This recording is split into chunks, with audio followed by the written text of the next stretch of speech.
کیا آپ یا آپ کے بچے قرآن سیکھنا چاہتے ہیں؟ جو حضرات ابھی تک قرآن کریم نہیں سیکھ سکے یا اپنے بچوں کی قرآنی تعلیم کے لیے فکر مند ہیں تو گھر بیٹھے 30 منٹ روزانہ دے کر قرآن کریم تجوید اور ترجمے کے ساتھ سیکھ سکتے ہیں اور حفظ بھی کر سکتے ہیں۔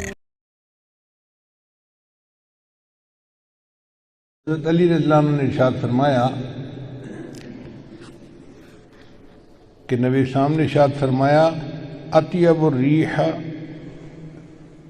ریح فی الارض الہند، کہ سب سے اچھی خوشبو سرزمین ہند کی ہے۔ یہ حاکم کی روایت ہے۔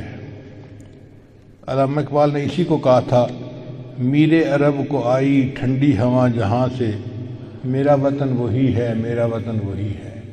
یعنی نبی علیہ السلام نے ارشاد فرمایا کہ مجھے اس طرف سے ٹھنڈی ہوا آتی ہے۔ تو آقا صلی اللہ علیہ وسلم کا یہ فرمانا کوئی بشارت رکھتا ہے۔ چنانچہ اگر سعودی عرب کے مشرق میں دیکھیں نا تو 4 ملک بنتے ہیں۔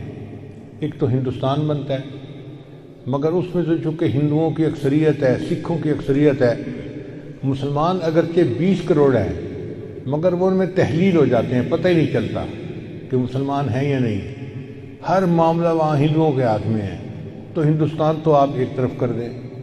پھر اس کے بعد دوسرا ملک ہے ایران۔ ایران میں شیعوں نے ایسا قبضہ کیا ہوا ہے کہ وہ شیعت کے اندر لپٹے ہوئے ہیں، لہذا وہ بھی آؤٹ آف کویسچن ہو گیا۔ اب باقی 2 ملک رہ جاتے ہیں، ایک پاکستان اور ایک افغانستان۔ ان دونوں میں اہل سنت والجماعت لوگ موجود ہیں اور دین کی محبت والے اور دین پر عمل کرنے والے لوگ موجود ہیں۔ تو اس کا مطلب یہ ہوا کہ نبی علیہ السلام کو جو ٹھنڈی ہوا آپ نے فرمایا کہ مجھے ٹھنڈی ہوا آ رہی ہے، وہ پاکستان اور افغانستان اس علاقے سے آ رہی تھی۔ ویسے بھی اگر آپ تاریخ کا مطالعہ کریں نا تو 2 پہاڑوں کا سلسلہ ہے، ایک ہے کوہ ہمالیہ اور ایک ہے کوہ ہندو کش۔ اگر نقشہ اٹھا کے دیکھیں تو اس کے اندر ایک مثلث بنتی ہے۔ اس مثلث کو اس زمانے میں وادی سندھ کہا جاتا تھا۔ اگر ایگزیکٹ جگہ دیکھنی ہو تو جیسے ہمارے ہاں مالاکنڈ کے پہاڑ ہیں نا، وہ بالکل اسی کے اندر آتے ہیں۔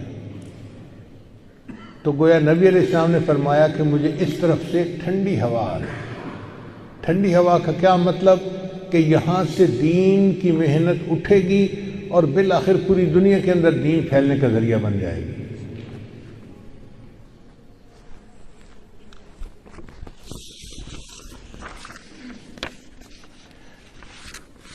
چنانچہ امام ربانی حضرت مجدد ثانی رحمۃ اللہ علیہ اسی علاقے میں تھے، دارالعلوم دیوبند جیسی دینی درسگاہیں اسی علاقے میں، حضرت شیخ الہند رحمۃ اللہ جیسی شخصیت اسی علاقے میں، اسی علاقے میں تحریک خلافت اٹھی اور اسی علاقے میں تحریک ریشمی رومال بھی اٹھی۔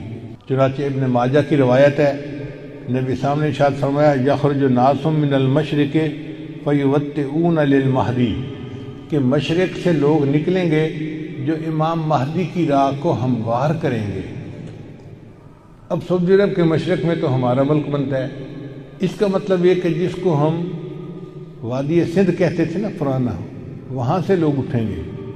یہ پاکستان اور افغانستان کے درمیان کا ایک علاقہ بنتا ہے۔ اللہ ایمان والوں کو یہاں سے اٹھائیں گے اور پھر وہ امام مہدی کے آنے کی راہ ہموار کریں گے۔ بیت المقدس 3 مرتبہ فتح ہوا۔ ایک مرتبہ عربوں نے فتح کیا حضرت عمر رضی اللہ عنہ کے زمانے میں بغیر لڑائی کے، کافروں نے چابیاں ہی حوالے کر دی تھیں۔ دوسری فتح پھر کردستان کا ایک نوجوان تھا جس کا نام تھا صلاح الدین ایوبی، اس نے صلیبی جنگیں لڑی اور کافروں سے بیت المقدس کو فتح کروا لیا۔ اب تیسری مرتبہ وہ پھر فتح ہوگا اور ہمارا یہ گمان ہے کہ اللہ تعالیٰ یہ اعزاز پاکستان کے لوگوں کو عطا فرمائے گے۔ چنانچہ ابن ماجہ کی روایت ہے، نبی صاحب نے ارشاد فرمایا یخرج ناس من المشرق فیوطئون للمہدی، کہ مشرق سے لوگ نکلیں گے جو امام مہدی کی راہ کو ہموار کریں گے۔ اب سعودی عرب کے مشرق میں تو ہمارا ملک بنتا ہے، اس کا مطلب یہ کہ جس کو ہم وادی سندھ کہتے تھے نا پرانا، وہاں سے لوگ اٹھیں گے۔ یہ پاکستان اور افغانستان کے درمیان کا ایک علاقہ بنتا ہے۔ اللہ ایمان والوں کو یہاں سے اٹھائیں گے اور پھر وہ امام مہدی کے آنے کی راہ ہموار کریں گے۔ بیت المقدس 3 مرتبہ فتح ہوا۔ ایک مرتبہ عربوں نے فتح کیا حضرت عمر لانو کے زمانے میں بغیر لڑائی کے، کافروں نے چابیاں ہی حوالے کر دی تھی۔ دوسری سطح صرف کردستان کا ایک نوجوان تھا جس کا نام تھا صلاح الدین ایوبی، اس نے صلیبی جنگیں لڑیں اور کافروں سے بیت المقدس کو فتح کروا لیا۔ اب تیسری مرتبہ وہ پھر فتح ہوگا، اور ہمارا یہ گمان ہے کہ اللہ تعالیٰ یہ اعزاز پاکستان کے لوگوں کو عطا فرمائے۔ علامہ اقبال نے بہت خوبصورت شعر کہا ہے فارسی میں، خضر وقت از خلوت دشت حجاز آید برو۔ خضر وقت سے مراد امام مہدی۔ خضر وقت از خلوت دشت حجاز آید برو، کاروان زی وادی دور و دراز آید برو۔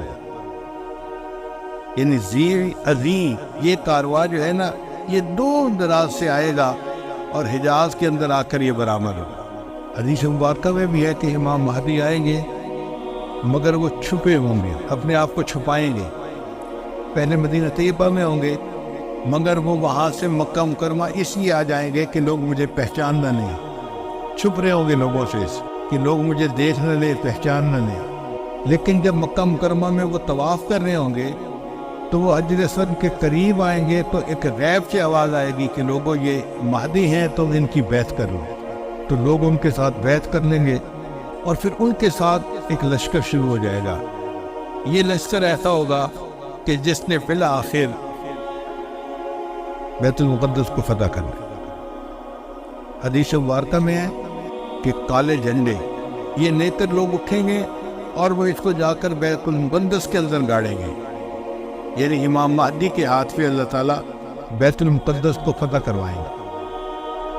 پھر امام مہدی موجود ہوں گے تو ان کی موجودگی میں حضرت عیسیٰ علیہ السلام بھی آئے گی۔ دمشق کی ایک مسجد ہے، اس مسجد میں وہ نماز کے لیے کھڑے ہوں گے، تکبیر کہی جائے گی تو اتنے میں حضرت عیسیٰ علیہ السلام اس مسجد کے مینارے کے اوپر اتریں گے آسمان سے،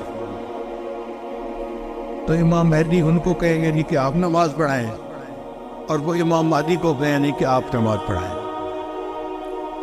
چنانچہ حضرت عیسیٰ علیہ السلام کے حکم پر امام مہدی نماز پڑھائیں گے۔ یہ اعزاز ملے گا ان کو کہ حضرت عیسیٰ علیہ السلام ان کے پیچھے نماز ادا کریں۔ اب حضرت عیسیٰ علیہ السلام نبی علیہ السلام کی شریعت کے مطابق یہاں پر زندگی گزاریں گے۔ یہ ان کے لیے بھی اعزاز کہ انہوں نے دعا مانگی تھی کہ اللہ مجھے اپنے محبوب کی امت میں ہونے کا شرف عطا فرما، تو اللہ نے ان کو آسمانوں پہ بلا لیا اور پھر اللہ ان کو دوبارہ بھیجیں گے تاکہ وہ اس شرف کو حاصل کر سکے۔ پھر حضرت عیسیٰ علیہ السلام بیت المقدس آئیں گے، اتنے میں دجال بھی آ جائے گا۔ اب دجال جو ہے وہ پوری دنیا کے اندر کفر کو پھیلائے گا۔ اس کے پاس ٹیکنالوجی ایسی ہوگی کہ بارش برسے گی، کھیتیاں زیادہ ہو جائیں گی، پھل زیادہ ہو جائیں گے اور لوگ اس کے پیچھے لگ جائیں گے مادی وسائل کی وجہ سے۔ بلکہ حدیث پاک میں آتا ہے کہ اس کی پیروی کرنے والی عورتیں زیادہ ہوں گی، کیونکہ عورتوں میں مادیت پرستی زیادہ ہوتی ہے، چمک دمک ان کو زیادہ کھینچتی ہے، تو یہ دجال کے فتنے میں زیادہ گرفتار ہوں گی۔ پھر حضرت عیسیٰ علیہ السلام کو جب پتہ چلے گا تو وہ دجال کی پیچھا کریں گے کہ اس کو قتل کریں۔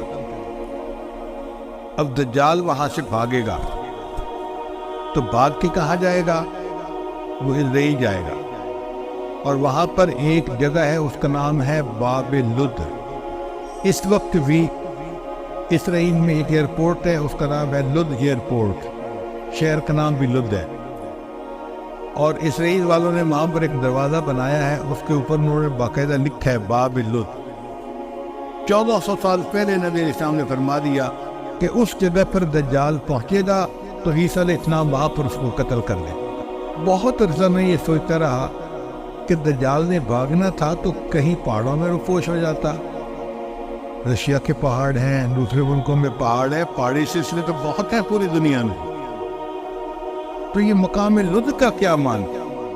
بعد میں بات سمجھ میں آئی کہ لد کا جو ایئرپورٹ ہے نا وہ اسپیس پورٹ بھی ہے، یعنی وہاں سے جہاز بھی اڑتے ہیں اور وہاں سے خلائی گاڑیاں بھی اڑ کے خلا میں جاتی ہیں۔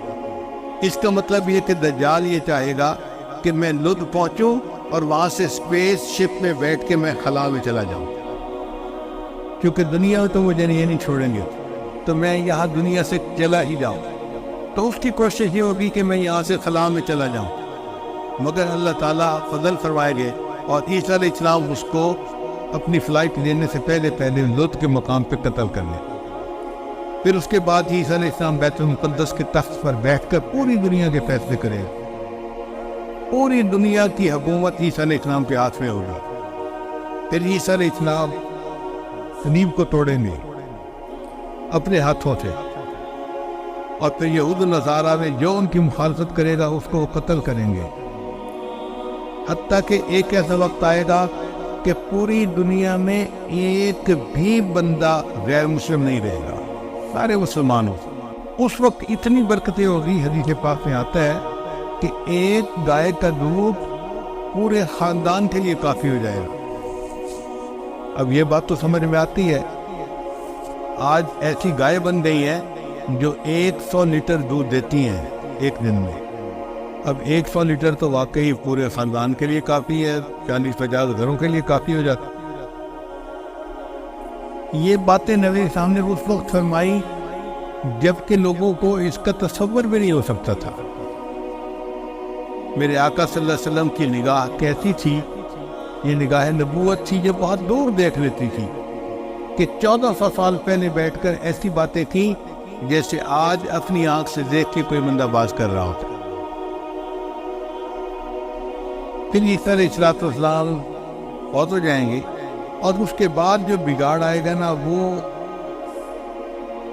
پرماننٹ بگاڑ ہوگا، اور اس کے بعد پھر قیامت قائم ہوگی علی شرار الناس، ان لوگوں پر جو سب سے زیادہ شریر لوگ ہوں گے۔ تو ایسے لگتا ہے حالات سے کہ قیامت کے بڑی بڑی نشانیاں پوری ہو گئی، اب امام مہدی کے آنے کا وقت بہت قریب ہے۔ یہ جو حالات میں اتنی بڑی تبدیلی نظر آ رہی ہے نا، یہ کسی چیز کا پیش خیمہ ہے۔